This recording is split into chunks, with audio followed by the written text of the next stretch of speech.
This is a model of truck I could see a lot of people getting into, traveling across the country towing something with.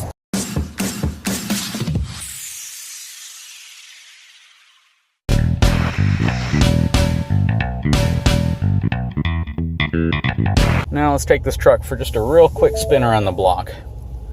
This 6.2 liter that they put in this truck is actually a very capable engine. Say hi to my F450 right there. Now this would be a really good truck to tow a travel trailer in that 8,000 to 10,000 pound range. Of course, you would want to use weight distribution and you would want to use sway control.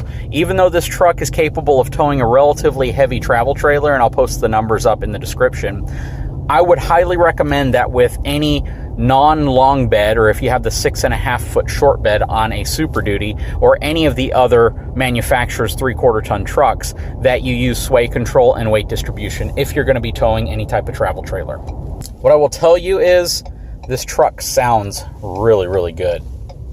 It has a very, very hearty V8 sound to it. That 6.2 liter absolutely sings a beautiful V8 sound.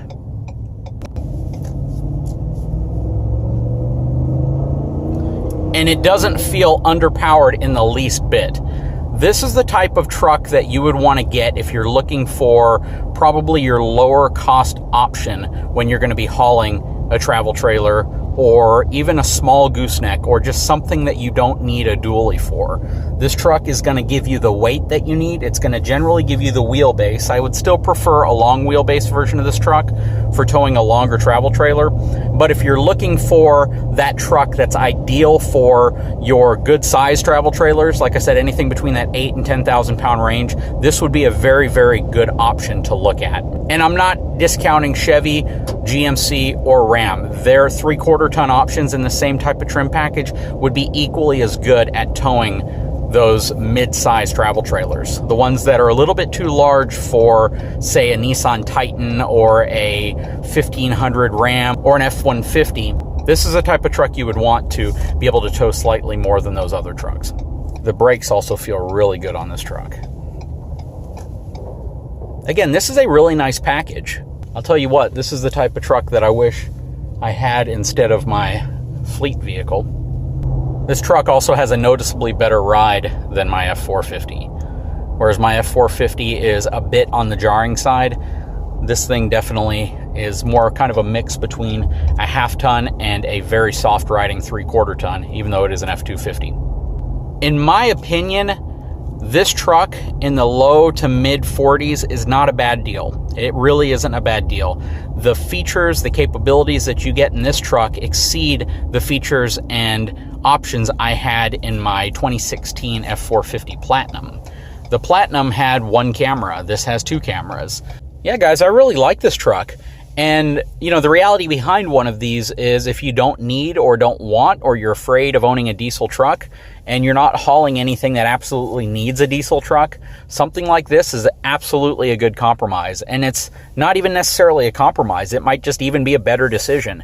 It'll save you a lot of money, and it will absolutely give you a ton of capability, especially from a payload perspective.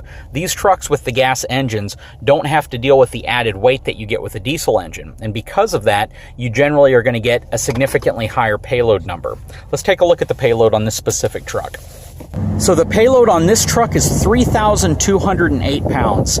That is pretty impressive for an F250, and this is a crew cab 4-wheel drive truck. So you got a lot of really nice options: 4-wheel drive, 6.2 liter gas V8 engine, and 3,208 pounds of actual cargo capacity. Pretty impressive. So the next truck we're going to take a quick look at is this 2018. This is an Stx Package. The Stx Package is a trim package upgrade to the base model XL package. Some of the things that you get with an STS package that you don't get with the XL is you get the aluminum wheels. So you have 18-inch aluminum wheels. They're not shiny aluminum, but they are aluminum wheels. It's going to come with the step side here. STX badging. You're going to get a chrome front bumper and grille.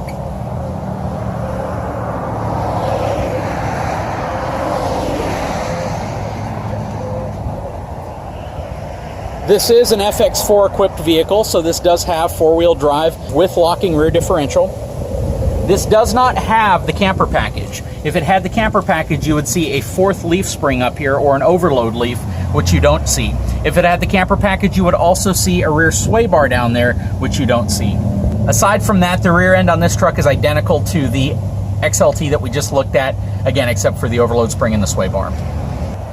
This truck does have rear backup camera, same tailgate as that truck, spray and bed liner, free water bottle.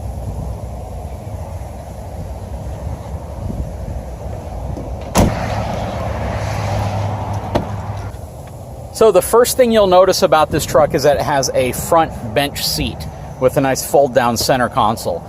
You do not have a full center console as an option on the STX Super Duty, whereas it is an option on the STX F-150. So that's one thing to keep in mind. Also, you do not have power seats as an option in this truck. So this truck is going to have manual seats, manual lumbar support. As you can tell, the interior is more of a base model. Now, if you recall, I drove an Stx Package last year that had the larger display in it, which is an option on the Stx Package, but it is an option. If you want to opt for this, which is your standard sync system, it's going to have a 4.3-inch display here. And if you recall, when I was in the XLT, I told you about the dash computer. This one has the very, very basic dash computer. Because this is a four-wheel drive, you have your electric four-wheel drive here. If you pull it out, it locks the rear differential. Your AC controls, 12-volt jack, USB, and you have some more storage down here. You still get both your glove boxes. One of the neat compartments you have on this truck, though, is underneath this section here. You have a little button up front. You can lift it up, and it gives you cup holders and your center console area. And another nice feature is if you press in right here and pull down, it releases your center seat to come down, and you have a second center console complete with somebody's sunglasses, along with cup holders and a little tray for change or whatever you might want to put in there. So it's not a bad center console area, honestly, and it gives you kind of that double capability here with more storage underneath the lower center console. That's really cool. Again, you still get TPMS. It's not quite as nice on the 4.3-inch screen you get on the XLT or the much larger screen you get on the higher trim models, but you do get it on that little tiny display up front. Same exact gas, 6.2-liter engine that was in the XLT we just drove. This truck does come equipped with power windows and power door locks. Now let's look in the back seat area. From the back seat, you still get your power windows. Down here, you have a 12-volt outlet with some factory tape still on it. Cloth rear seat. The rear seat in this truck definitely has more of a kind of industrial textured finish to it versus that softer finish that you have in the XLT. But you still have a tremendous amount of legroom. So if you don't need some of the luxury features that you get with the XLT, the STX package is a good alternative. And this truck is less expensive, so let's look at the price. So this truck actually carries a $46,315 MSRP, and they told me they'll take about $7,700 off of that price, which will put this truck into the high 30s, which again is not a bad deal for a truck like this. So you're going to get a crew cab FX4 four-wheel drive automatic 6.2-liter gas-equipped truck with sync, Bluetooth, power windows, power door locks, locking rear differential, and just a ton of capability for under 40 grand. To me, that's a pretty good deal, actually. And if you've seen my older videos, you've seen that I've spec'd out similar trucks from Ram and from Chevy. You can really, really get a good deal on some of these trucks. Now, Ram is definitely going to be the value leader in this segment. They're going to be able to equip their Tradesman Edition truck with a Cummins engine for probably around the same price. So that's definitely a testament to one of the reasons why you do want to shop around. But overall, not a bad price for this truck, in my opinion. I know, guys, could you see yourself driving this truck if you were going to be towing a travel trailer? I mean, I don't think that this is a bad-looking truck at all. And quite frankly, I think that you're going to get a lot of capability in a truck like this. Let's see what the payload capacity is on this truck as equipped. So this truck is a slightly lighter truck than the XLT, but as you can see, every piece of weight that you don't add as an option counts towards your payload. So this truck has a slightly higher 3,286 pound total payload capacity. which is pretty dang impressive for an F-250 3/4 ton truck. So the ultimate question at the end of the day is, which truck would you prefer? Would you prefer to pay about $5,000 more, get the XLT package with a few added options, or would you prefer to pay a little bit less, strip down some of the options, and have still an FX4 four-wheel drive truck?